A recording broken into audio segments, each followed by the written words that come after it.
Hey, dude! Not my camera.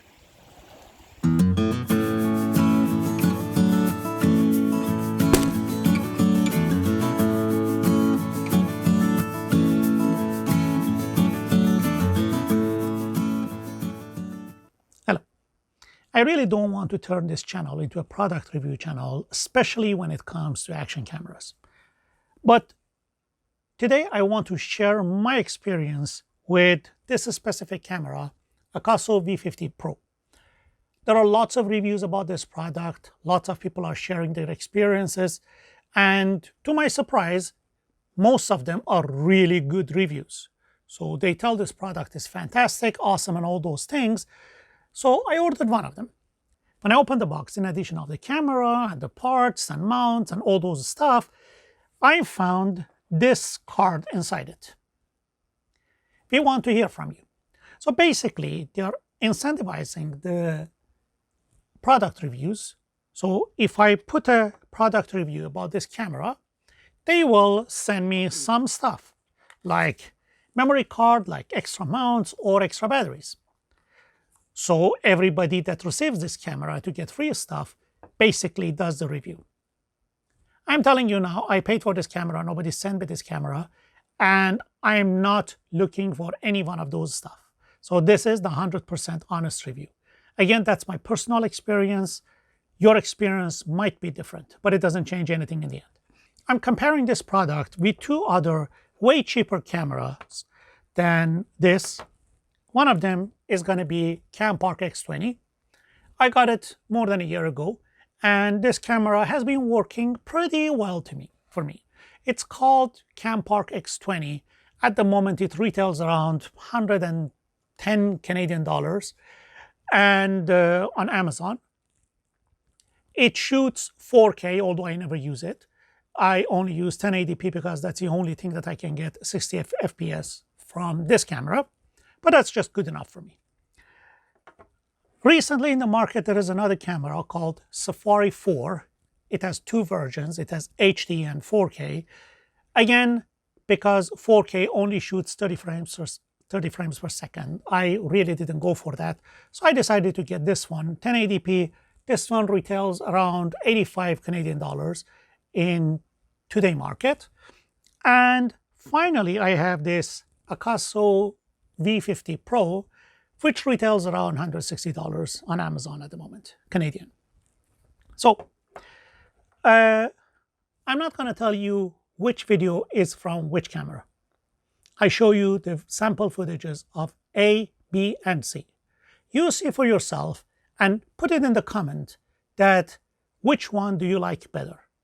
After that, I'm going to go back to the camera, to the same footages, and I'm going to show you what footage belongs to which camera. See for yourself. Now, at the end, I have one more thing.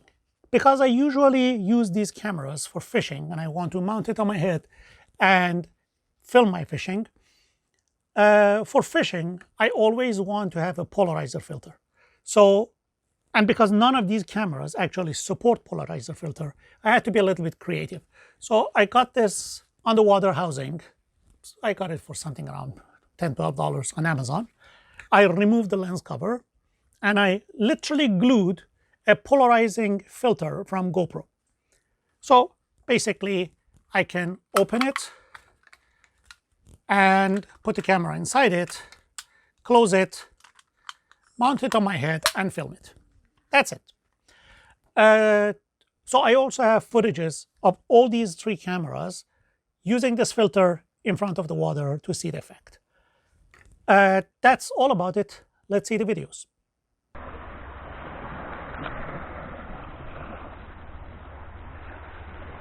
Gosh. Ah! Definitely the rudest bird I've ever seen. Come, buddy. Come. Okay? Here, buddy. Here. Canada geese, come here. God, go!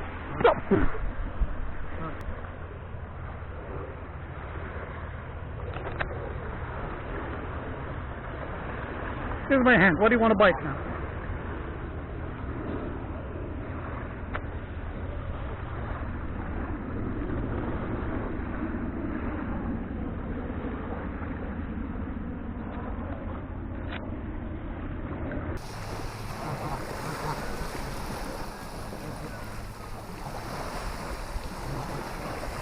Come, buddy, come.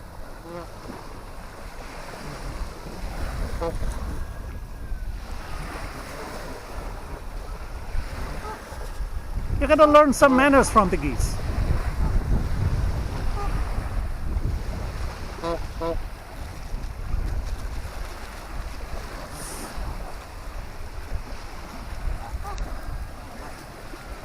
Gosh, go.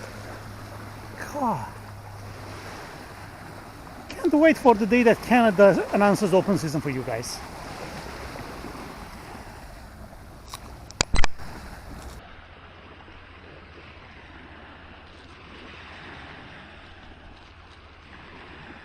Okay, dude, come here. Oh, you want some?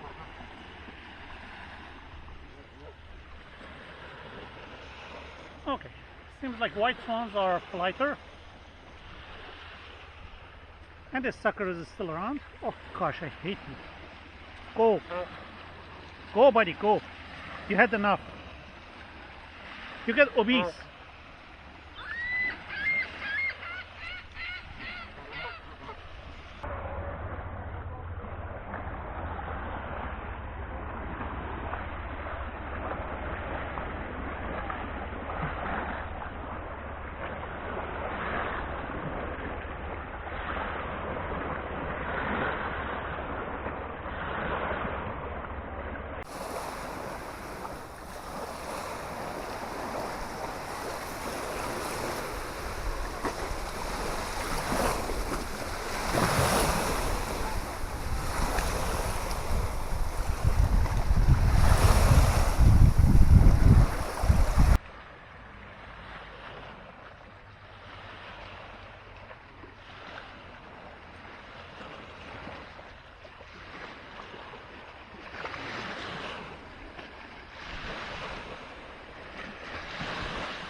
Okay, dude, come here.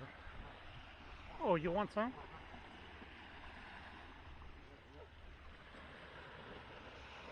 Okay, seems like white swans are politer. And this sucker is still around. Oh. Okay, if you're ready for your guess, 1, 2, 3, from left to right.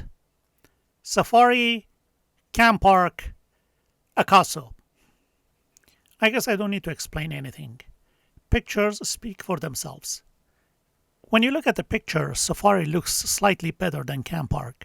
But when you look at the video, Campark looks better. And the reason is that Campark comes with a stabilizer. So if you really want to use Safari and find the image pleasant to eye, you better stabilize it post-production.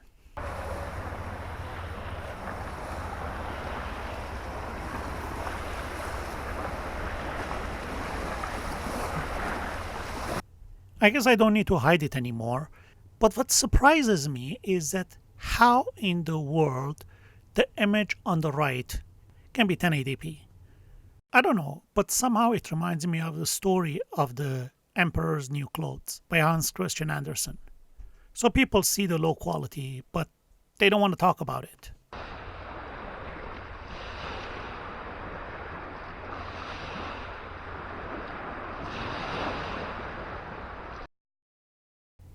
And again, this one is with polarizer filter it clearly tells you the difference. Still, to me, Safari looks better.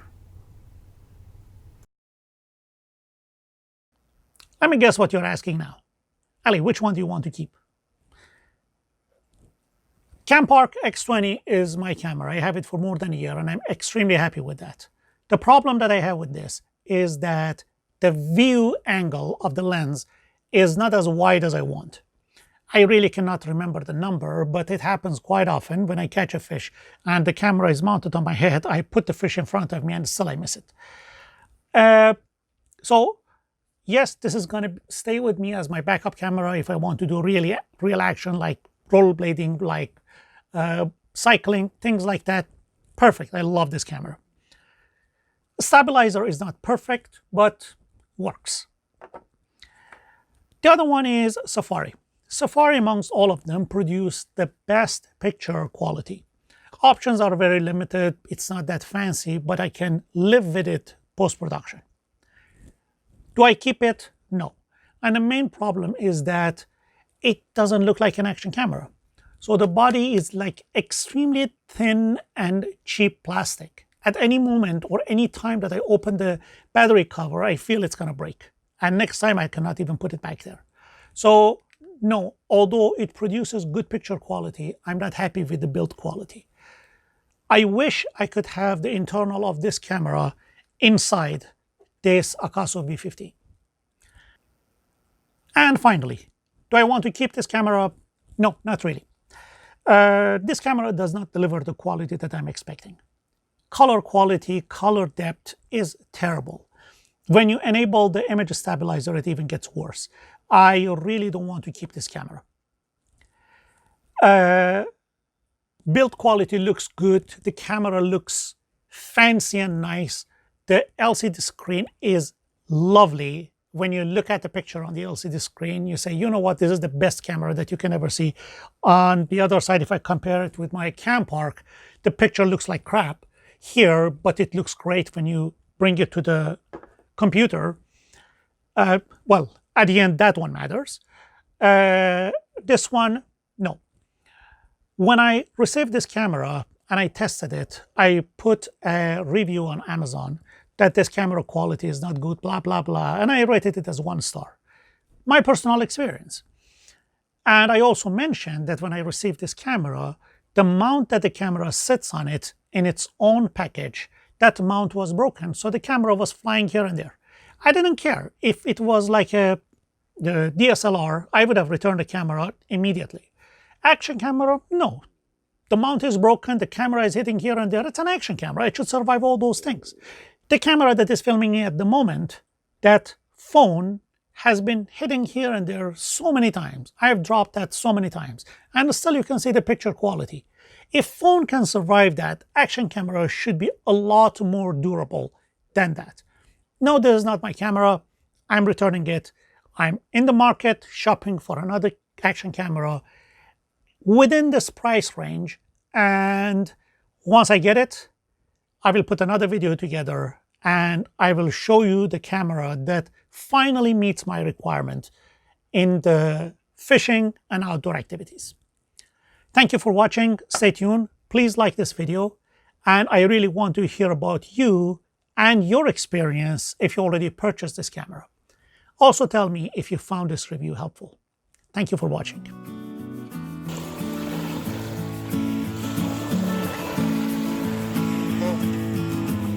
Buddy, come. Ouch! Gosh.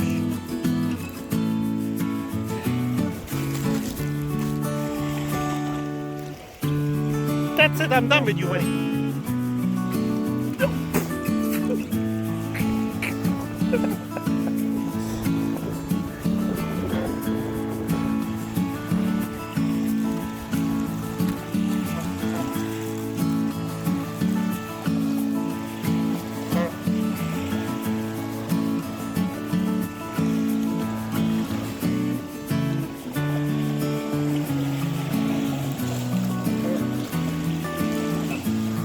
Okay, buddy, you got enough.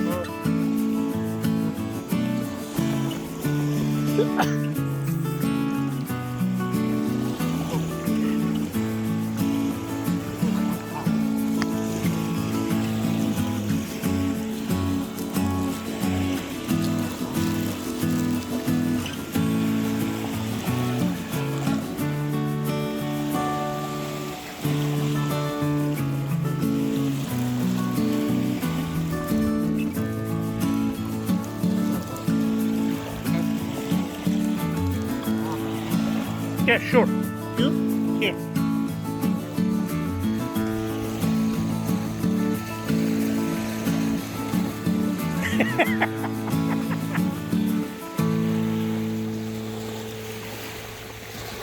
It's okay, I'm happy. You done?